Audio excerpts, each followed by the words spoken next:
Hey, how's it going? It's There we are. Tim Brown. Adam Sand, what's going What's on? up? We're talking traction and roofing. And I know for a fact traction has been useful for my business. Adam, how's it been for yours? It's been great. We've implemented RBP and we've implemented it with clients. So it's something that we see as kind of like a necessary part of our life at this point. It's the only book I've carried with me in my backpack for 3 years.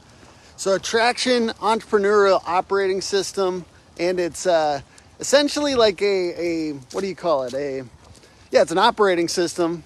It's basically an operating system for your business. The idea behind it is that you're trying to build something in your business that's duplicatable, gives you a way to track the activity that actually makes you successful.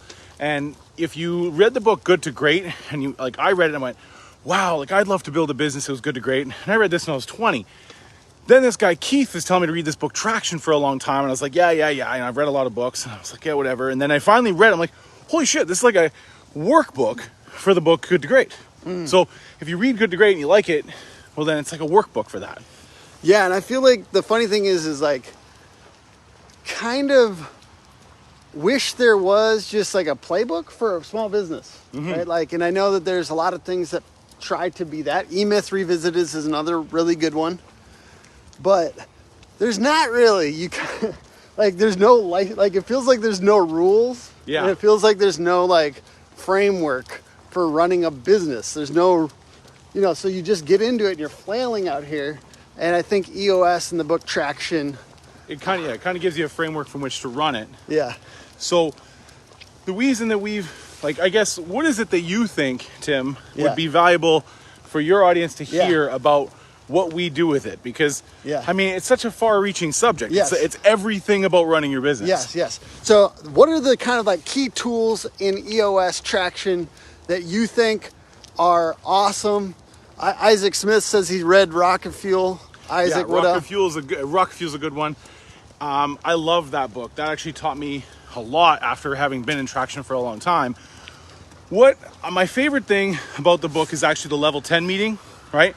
Just because it's, everything in Traction is about, I guess, strategy, right? So you're talking, it's all about strategic risk, right? So you might have what you feel are your three uniques, right? Your hedgehog concept, or you might have you might be working on your people analyzer, right? Yeah. Or so a couple, one of the things I think is really cool is they call it the VTO. It's a one-page visual traction organizer with all these things in it. You should have three uniques. You should have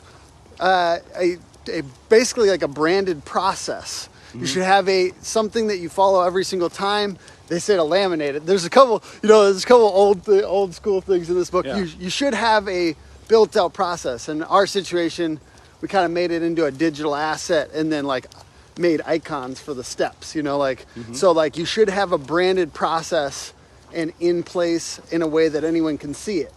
So VTO is one thing. We got level 10 meetings. So what I like about the level 10 meeting is that if you're talking about strategy risk or idea risk versus execution risk, I will always want to bet on execution risk. I'll always bet on myself and my ability to do the work.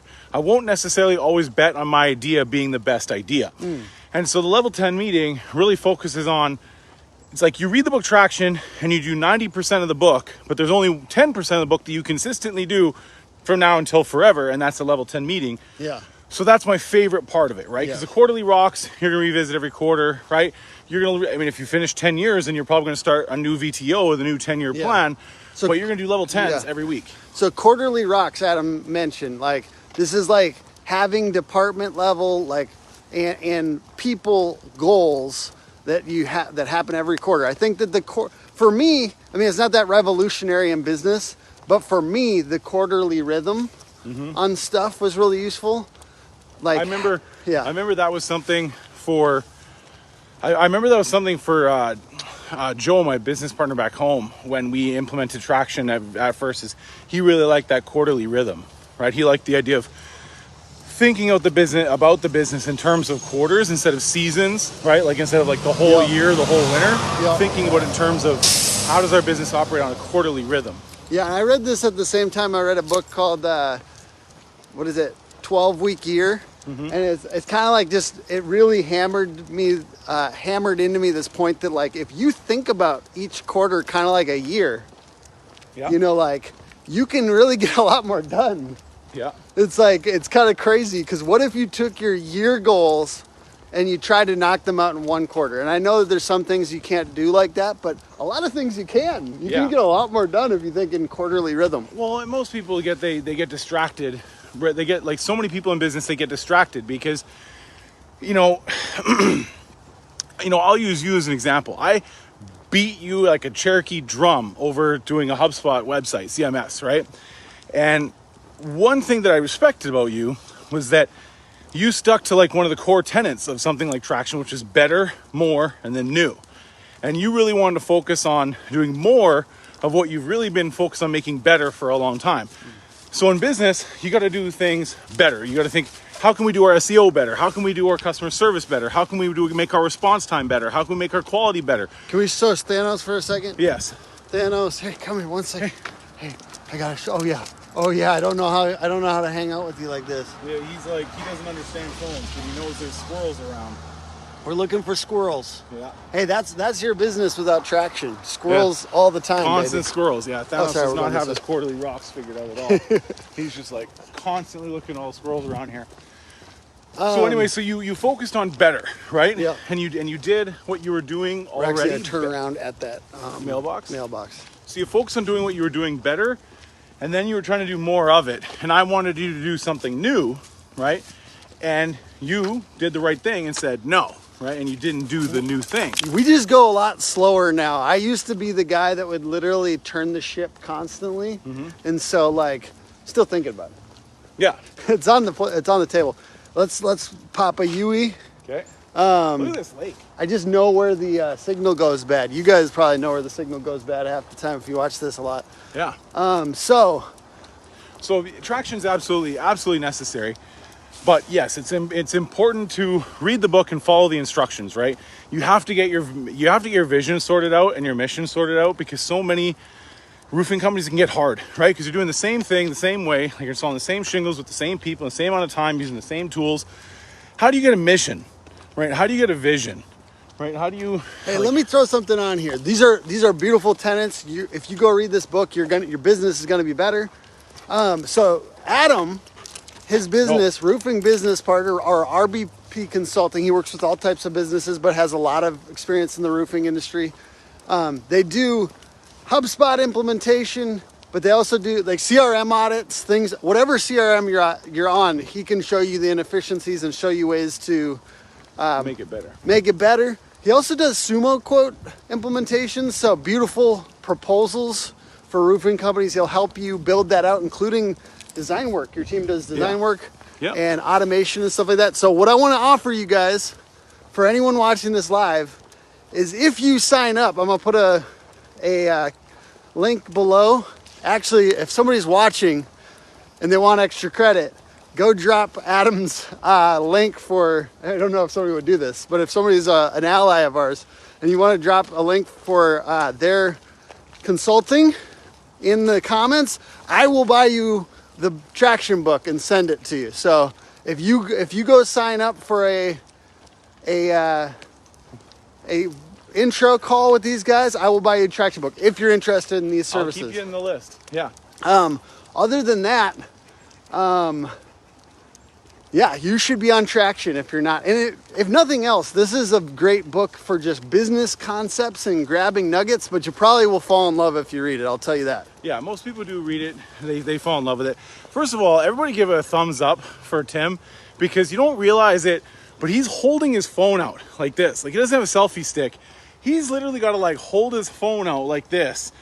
And we're both like, he's got baby brain, I got vacation brain. This dog has been trapped in a hotel room for 3 days because Allison just had surgery. So he's just like a total spaz right now. So thank you to Tim for getting me on this thing and let me join him for it. Hey, I just got to throw it out here. So traction allows business owners to have a little bit more freedom. So I do think it relates to the fact that Adam is taking a vacation. Yes, we're being naughty on our vacation and working. Yeah. And I'm on baby duty. So we're able to do that a little bit better. I mean, that's a rare thing sometimes with a small business. I'm not saying we got it perfect. No. I'm sure there's things that go wrong, but there is always more freedom in a business where you make systems on a regular basis. And I think making systems more than, CRMs and more than marketing, having systems in place and having something like traction is going to create freedom in your business to be able, and neither of us are selling really, like we're not EOS salespeople. Yeah. We don't have a licensed, we're not neither one of us is licensed to be an EOS implementer, right? Yeah. We just, when we're working with customers and building CRMs, we're engaged with people for several months at a time. Yeah. And so we end up, just as part of the process of like trying to roll out a new CRM, I mean, we've done 11 in the last 12 months. That's a mass amount of organizational change. Yeah. And you get something similar to a level 10 meeting as part of the process of implementing it, which is that you're looking at it and you're saying, how do we, what are the issues that we're facing? What are the core goals? Like when you call rocks, right? It's like your rock review is kind of like, what is your most important parts of this new implementation, this new CRM rollout? Like, what are the things problems you're most trying to solve?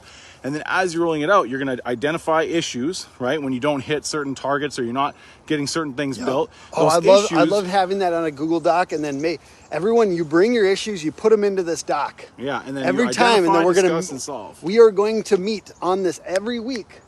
And we are going to sit down and spend an hour solving these issues. Like, that is a big game changer. Just your people knowing that there's a spot where the problems go and that they actually get addressed every week. Yeah. So it's like a lot of times when we're done rolling out the CRM, we end up the client ends up keeping this like level 10 meeting framework that we just show them from the book Traction. Like, I'm not an EOS implementer. I've read the book a bunch of times and I've helped a bunch of people through it. And then they keep it, and then we actually join them on those meetings every week. And it's awesome to see it just like flow every time. It's like you come in, good news, customer highlight, then you focus on your rock review, and then you go over your accountability numbers, and then you come up with your issues, which are just excuses for not hitting your accountability numbers. And then you focus on your issues, you identify, you discuss, solve, you come up with a to-do list, and you end the meeting in 59 minutes and 59 seconds every single time. Yes. We just like being a part of it because usually the issues that come up with a to-do list, usually there's a to-do list for CRM guy. You know what I mean? Yeah. Like, we want to make this automated now, or we need to make sure we track this, or we want to make sure we time the time between this and this happening so that we can see who's falling below it and who's falling above it. Like, if you're wanting to implement systems in your business, the best place to start is to just try writing it out and put timelines to how fast you want things to happen, like a service level agreement, like how long is something supposed to take, when is it going to be done, so you can just see, like, are we, because it's like Elon Musk talks about it when he's talking about the assembly line at the Tesla factory, and they found this insulated blanket that goes on top of the battery, and the noise and vibration team thought it was there as a safety measure in case there was a fire in the battery, and the safety people thought that it was there to prevent noise and vibration from a sound perspective. So then they both, and this was a huge delay in the factory, like it was causing the factory to get backed up. So then he says, we'll put a microphone in the car and drive around and see if this affects the sound of the vehicle. It didn't. And he's like, then why the hell are we doing this? You know what I mean? Yeah. But both teams thought that it was there for the other team because you get information trapped in silos. Yeah. Right? And so if you write out your process and set times and service level agreements, then you can see if you're struggling to be average and failing to show improvement, or if you're staying on track, and then you can start diagnosing issues, right? And then all the CRMs and tech and innovation shit, that comes after, right? Yeah. But first you got to know what your goals are, right? And what your goal of your service level agreement is going to be. So when you come in and chat with folks, what are the questions that you get really into? Hey, Caleb's on. What's up, Caleb Oberg? What are some questions that you go through? Hey, Caleb, if you had a good experience with Adam, I know you've probably given him a few things as far as like testimonials and stuff, but if you don't mind dropping one on this live, I think it would really create some social proofing. The video we're doing. Yeah. What are some questions that you get really kind of like that are really important at the beginning of a consulting thing with folks? Yeah. So, that's a great question. I appreciate you asking it because it's probably the most important part of what we do is actually change management. Building out a CRM is, by comparison, really easy, right? Creating organizational change is super tough. And So we need to get executive buy-in, right? We need to get so that all the people are on the same page. Just like, I mean, to relate it back to roofing, if you're a roof salesman, one of the first things you have to do is get the people to admit that they need a roof, right? They need a new roof. If you don't get them to agree they need a new roof, it's gonna be hard to sell them a new roof. So if you don't agree, you have a problem in your business. Yeah, then you're not going to get the rest of the team to do it. So you have to. So we have this process called solution extraction, where we ask these questions that are pretty intentional to try and drag the pain out of people, right? Yep. And so it's like, if you could wave a magic wand and fix one thing, what would it be? What's an example of tech letting you down that costs the company money? What is a problem that you've had to deal with that was caused by another person in the organization? I'm not gonna lie, that's probably free value right there. If you write one of those down and think about it. It's like, that's like probably one of the most proprietary things we have, is this collection of questions. Just write those down real quick. Yeah. But when we ask those questions of the entire organization, you get some really good stories, right? You find out who is like the whiners in the business. You start to be able to get some guesses as to who the D's, the I's, the S's, and the C's are from like a disc type perspective. And then what happens is, when you go to roll something out, you can be like, hey, Sharon, remember you said you had this problem and it was caused by Tim? Well, now because Tim's going to do this, that's not going to happen anymore. What I need you to do is, I need to make sure that you check this box and do this thing. And you start getting people on board, because, I mean, speaking of Caleb has one guy there who's like an absolute sales, I don't want to call him a god. I'm trying to get right with God and not say that, but like a sales gangster, right? But he's real stubborn and hard to get to change. But once he changes and he sees the benefit in what you've done, he's the best proponent of it. Like, he's the biggest ally, but he can be a pain in my ass. And managing change through him is probably one of the most delicate arts that I've learned to get. But we do get pretty good results with that. And then other people, like this one I just did in Charleston, the production manager always had closed off body language, always had a scowl on his face, like every Zoom meeting prior to the rollout. And so I knew, I'm like, okay, this is a guy that's going to need a lot of attention. He's going to need to focus, and we need to make sure we understand what he needs to make him successful. And in his solution extraction, he said things like, what keeps you up at night? It was like that he's not making enough profit on the jobs, and that he'll be the reason the company doesn't succeed or something, right? Because the way he's managing production. Well, we made everything about that message, about how we can make sure he knew what kind of profit he was doing. And now he became one of the most positive people out there, basically taught himself, because he was so excited about it. So I want to throw it here real quick. Caleb says, huge shout out to Adam Sand, the master CRM builder. But that's not just because his process is so good. Your entire company becomes the best at everything. And that's super cool. I saw them level up. I saw the vibes, kind of like good vibes over in that company. And also I wanted to note, Mark Godere was on here. He said, I'm making a video thanking you guys for the Riva jackets. I threw them a version of this with the Riva R. No kidding. And a big Riva on the back. Nice. And so you're welcome, Mark. I hope those are sweet. The gold wasn't quite Riva gold, and so I hope it still looks dope. I was hoping to see those at Roofing Process Conference in a month. I know that's moved back, but hopefully we get to hang out and maybe get you guys some steak. They've been such a good referral partner for us. So same here. Yeah. We've had such a good relationship with a lot of the people in the industry.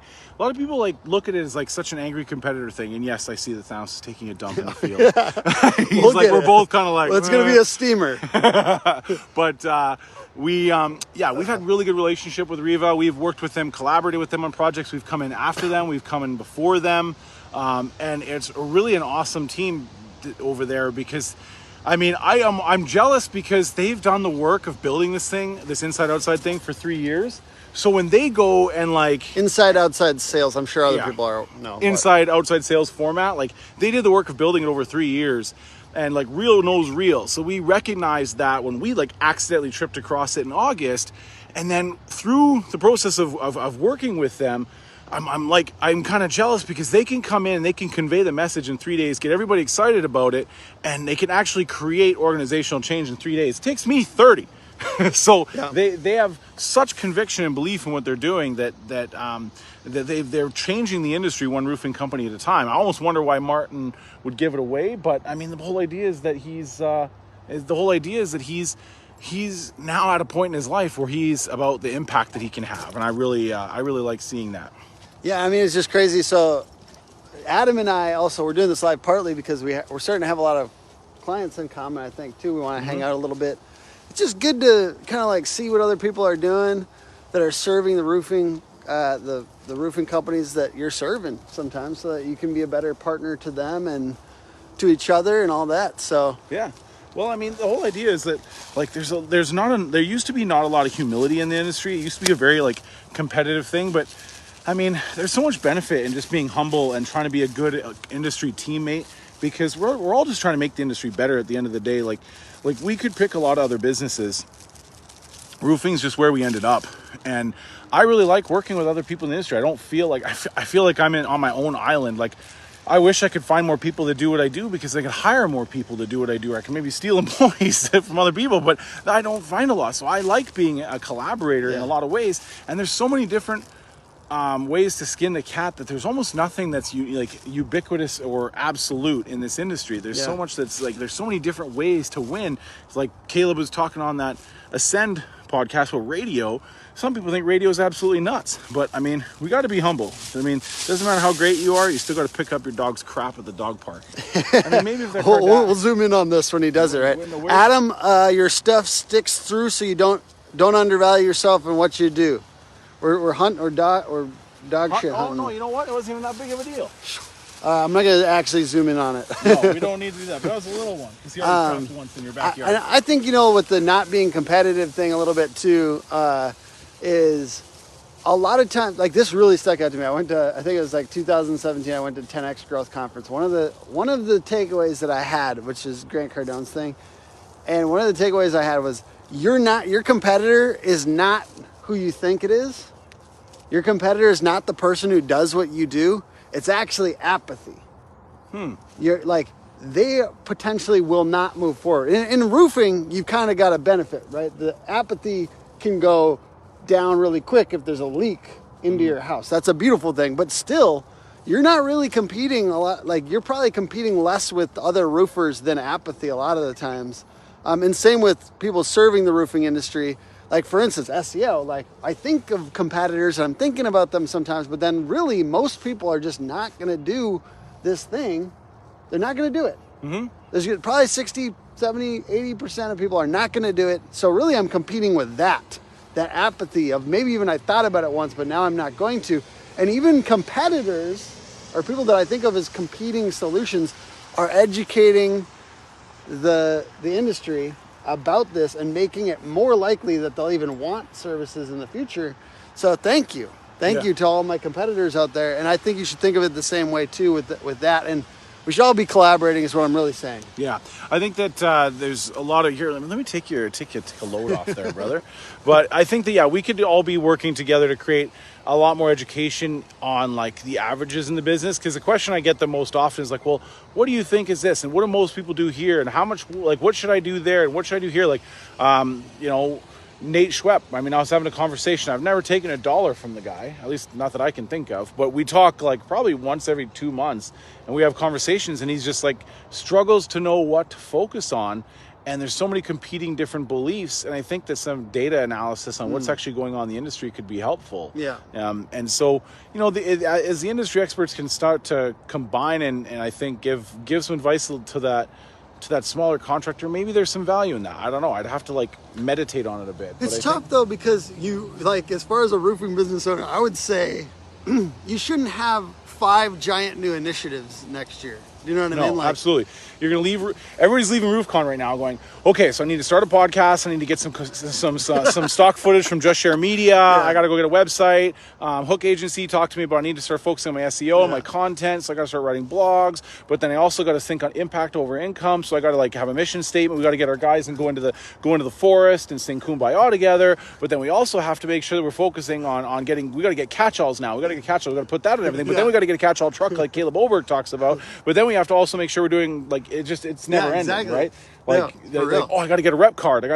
So I have a business card to You slide. gotta have like 2 or 3 things that you're gonna get really into this next year. You gotta figure out what the highest impact bits are and go for it. Like in some people, they already have their lead gen pretty well down, so they need to get their CRM cleaned up and they need to get their systems in place so that they're not wasting money on that. Like, I know that you work with a lot of people in that 5 to 10 million range that are really just trying to clean up their systems, and some people don't have their lead gen systems in place and they need to move that way, or some people just haven't studied leadership, and that should be a big thing, and you should get your people into leadership. But you can choose like 2 or 3 kind of big moves for this next year, and kind of like, that's the thing, that's the one part where it's like, I can't tell you all of the awesome people that you should potentially work with, because that's over the next 5 years.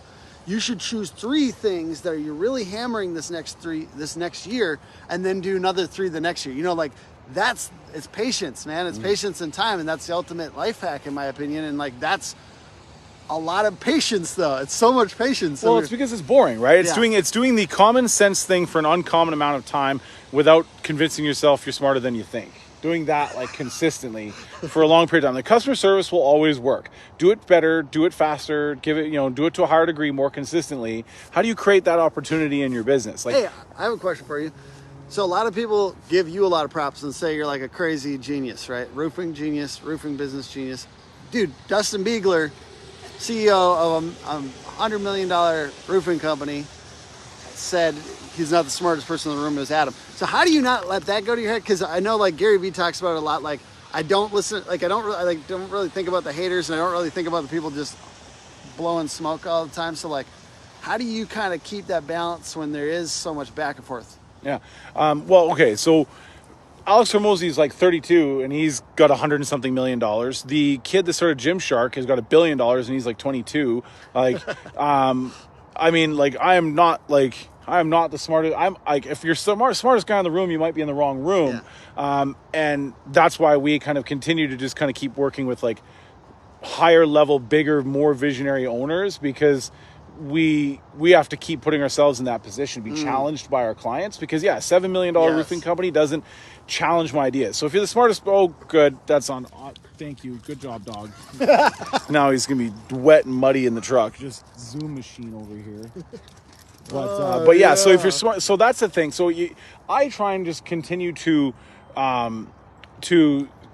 get around super smart people. Yeah, get around super smart people, because I mean, Dustin's an incredibly intelligent guy. Yeah. He's found ways to make things simple, but he remains humble because he knows that that he's not Mark Zuckerberg, right? Like, if you're not Elon, you don't get to see, like, until you're Elon Musk, we're all a bunch of morons, right? So I just try and stick with it that way. But I try and just remain doing the common things for an uncommon amount of time. And people are going to say nice things sometimes. Yeah, people say nice things, and I appreciate it. But like, funny story, somebody at Sales Transformation Group, everybody was drinking at a table, and someone said, "Oh, Adam," like, they were like, "Who's that guy?" And he was like, "Oh, he's Adam. He's like the Alex Hormozy of roofing," which I did not say. But the other people heard it on the Alex Jones of roofing. So they're like, he's making the shingles gay.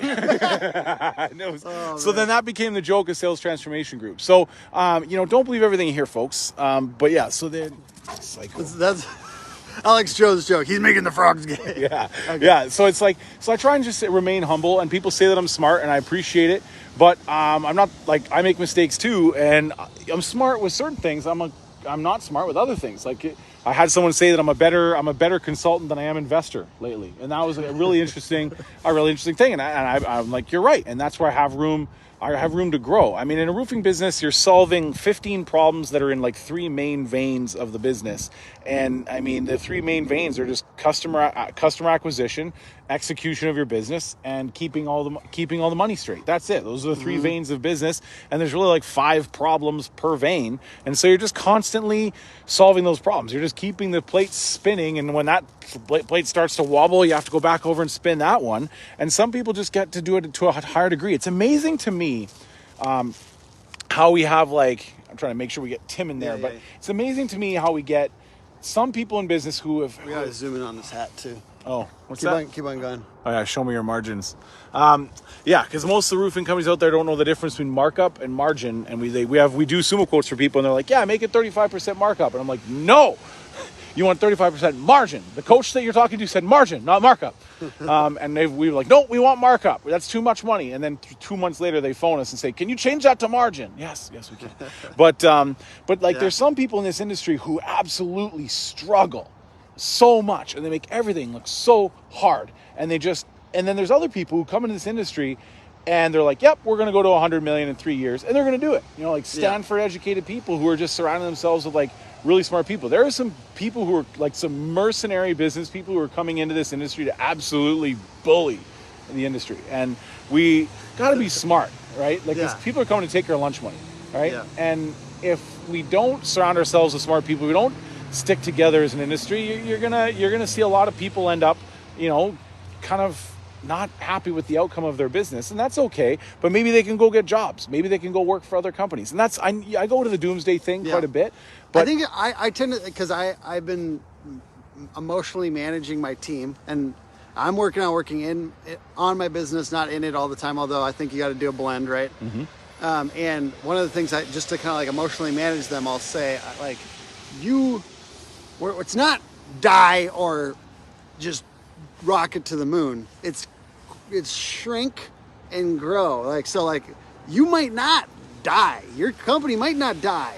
Mm-hmm. Just that shrinking thing, like it sucks. Mm-hmm. And like your people don't have as many opportunities. So you have a little bit of an obligation to your team to try to grow it. And it's not always head count, but it is certainly probably margins, and it is definitely hopefully their income.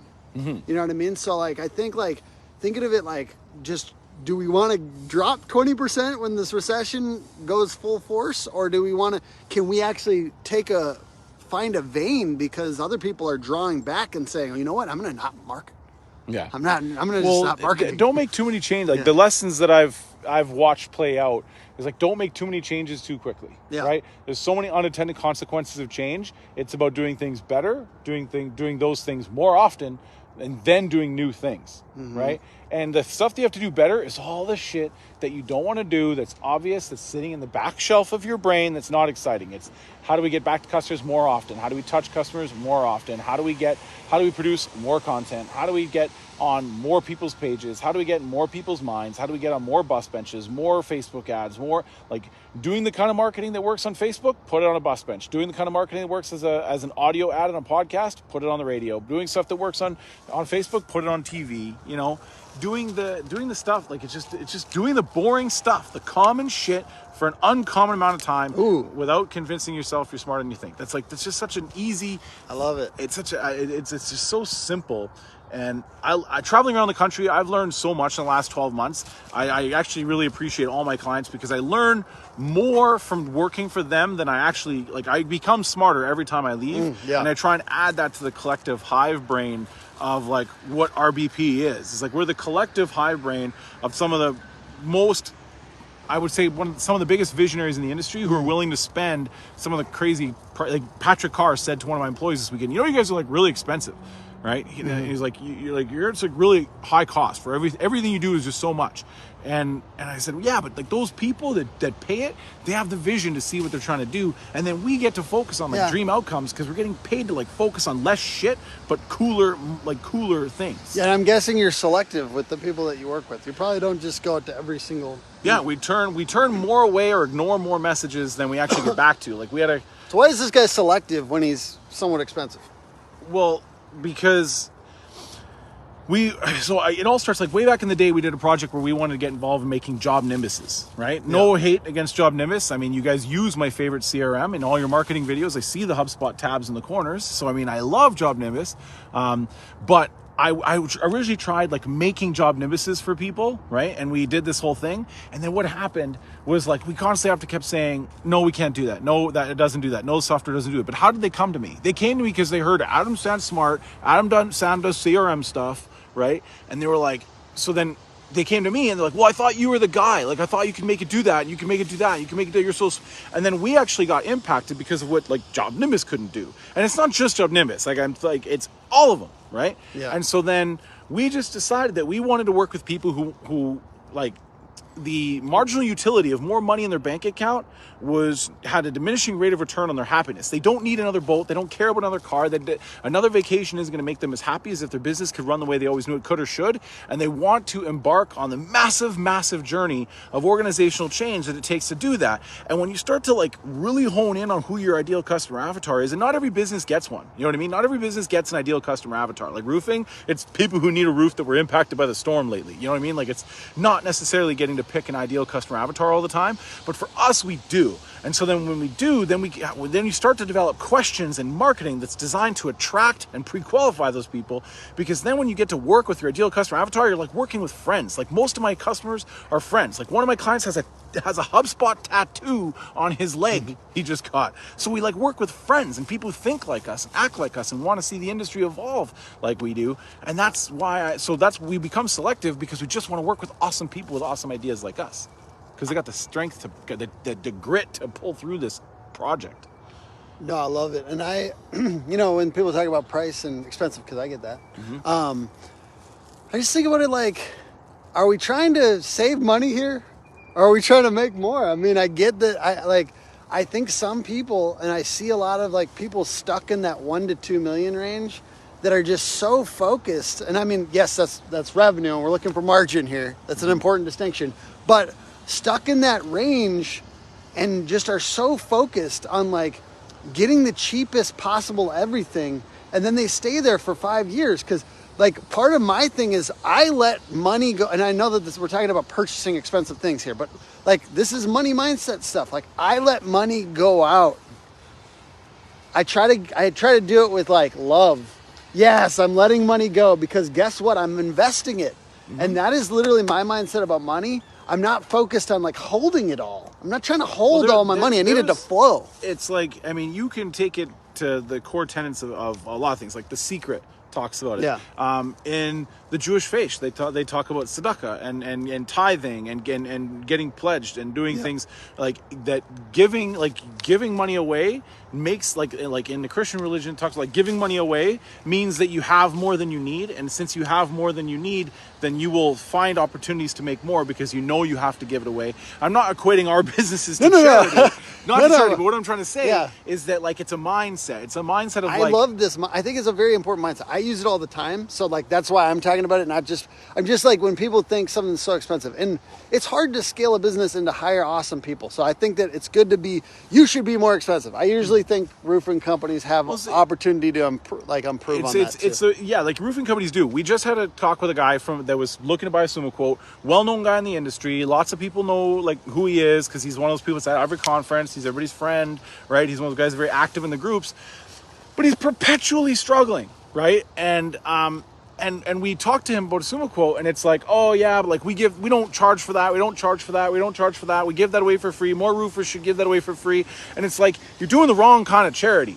You know what I mean? You should be charging for the things that you're doing, but there's these virtuous and vicious cycles of price. And a vicious cycle of price is where you constantly think that you can just lower your price to get more customers and go down. And unless your entire business is built around that, like a Walmart, that's not going to work. But then there's a virtuous cycle of price, which is where you charge more, and you charge more, which gives your people and your team the feeling that they're working on great things. The people that you charge more to, they value the thing that you're doing, so they get more committed in completing the tasks that are on their side of the fence of the obligations that they have towards the project. And then so when you get that more commitment, then you are able to hire better people, so then you can apply better people to the project. You have to take on less projects and you become more focused. So it's like, if every business owner there tries to find a virtuous cycle of their pricing, then they will get a better end result for their customer, and they will attract better people, and people will be more proud of what they're working on, because they know they're not in the bargain basement. We did a Sumo Quote for a guy who wanted to do layovers, like wanted to do shingle layovers, and we had to like go through the whole thing of like, do you have any idea how much that impacts your salespeople and your roofers when they're getting hired to sell and install shingle layovers? Like, they always think like they're the rat's nest of the roofing industry. They're embarrassed of what they're doing and what they're selling. Stop doing it. Like, don't allow it. If the customers don't want to pay your price, you don't say, oh, let's sell a layover. You say, that's not our customer, and move on, right? And so you sell ugly roof. What's that? or go sell an ugly roof. That's a creative solution to the problem, right? And that's how you create a virtuous cycle of price, because now you're charging you know, like what's Jonathan Broche say? He's like the average repair job is 45 $300 or something Yeah. like that. And they're doing this ugly roof. They're adding years of life to the roof. And now there's engineers in Florida who are willing to put their stamp on the line to say that these new shingles, the ugly roof and other materials like it will pass the pliability test to make us insurance companies have to allow the roof to be insured, even though it's past a certain age. That's the kind of like innovation and creativity that like the invisible hand of capitalism creates. That's why I love this country, America. It's from Canada, y'all. All right, so hey, this was a blast. Adam and I are gonna continue this chat over coffee. Yeah. And I hope that you guys have an amazing day. Adam, thank you for being on, man. Yeah, it was fun. I got to take the dog for a walk, burn off some steam. Homie's on vacation, so Hey, give it up for Adam. And then I got to go hang out with the baby after this too. After we grab coffee, and I'm grateful for everyone on my team is back there working on, and we've got processes in place. Partly thanks to Traction. Yes. And from creating systems in the business. And I appreciate you guys. Thank you. Thanks for watching. Bye.